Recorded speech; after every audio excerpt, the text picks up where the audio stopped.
Hello बच्चों, let's see this question. And here this question say state any three event responsible for the bloody Sunday. Question आपसे बोल रहा है कि जो रशिया में ब्लडी संडे का इवेंट हुआ था, खूनी रविवार की घटना जो हुई थी, उसके पीछे कौन कौन से इवेंट्स रिस्पॉन्सिबल थे, कौन कौन सी घटनाएं थी जो जिम्मेदार थी उस खूनी रविवार के लिए, ब्लडी संडे के लिए. क्वेश्चन का यहाँ पे की कॉन्सेप्ट है responsible event for the bloody Sunday. तो देखते हैं वो कौन कौन से रिस्पॉन्सिबल इवेंट थे.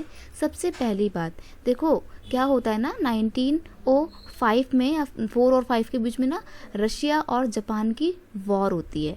और देखो वो छोटा सा जापान रशिया को डिफीट कर देता है, हरा देता है. तो एक तो वैसे ही रशिया में एक तो अपमान चल रहा था पूरे देश का कि एक छोटे से देश से हार गई. दूसरी बात, वॉर के दौरान ना बहुत खर्चा हो गया था रशिया का, तो खाने पीने की बहुत ज़्यादा शॉर्टेज हो गई थी. इस वजह से शॉर्टेज की वजह से क्या हो रहा था, जब आपको पता है खाने पीने का आइटम कम है तो आप उनके प्राइसेस क्या कर दोगे, बहुत ज़्यादा हाई कर दोगे.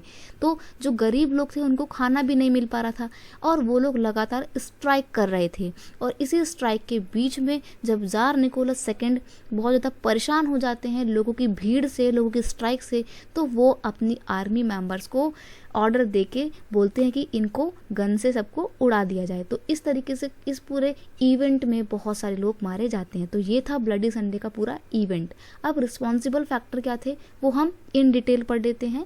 High prices, scarcity of essential commodity. और एसेंशियल कमोडिटी की स्कैरसिटी इसलिए हो गई थी क्योंकि सारा सामान तो 1904 एंड 5 की वॉर में लग चुका था.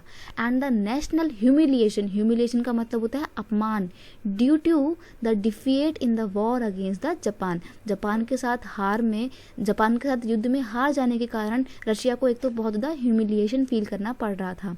और इसने कंडीशन को क्या कर दिया, that made the exist condition adverse. Adverse का मतलब होता है और ज़्यादा वर्स्ट कर दी थी कंडीशन को.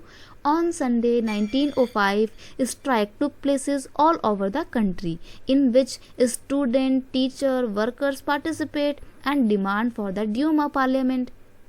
अब क्या होता है, जब खाने पीने की कमी हो गई है तो संडे का दिन था, 1905 की बात है.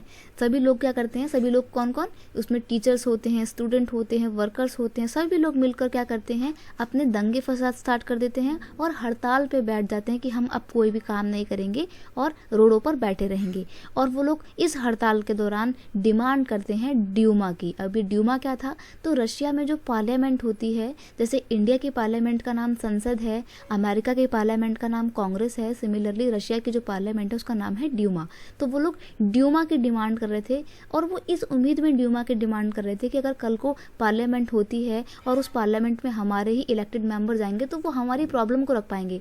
ऐसे तो ये राजा सुनता नहीं है. जार निकोलस सेकंड से वो लोग बहुत परेशान थे, इसलिए वो लोग ड्यूमा की डिमांड कर रहे थे. और जार निकोलस सेकंड बिल्कुल भी नहीं चाहता था कि वो अपनी पावर किसी पार्लियामेंट के साथ शेयर करे. और फिर क्या होता है, वो ऑर्डर दे देता है और काफ़ी सारे लोग मारे जाते हैं इस स्ट्राइक में. All these were outcome of the incident of bloody Sunday. और ये सब चीज़ें क्या थी, परिणाम थी ब्लडी संडे का. I hope you understand it well. Best of luck.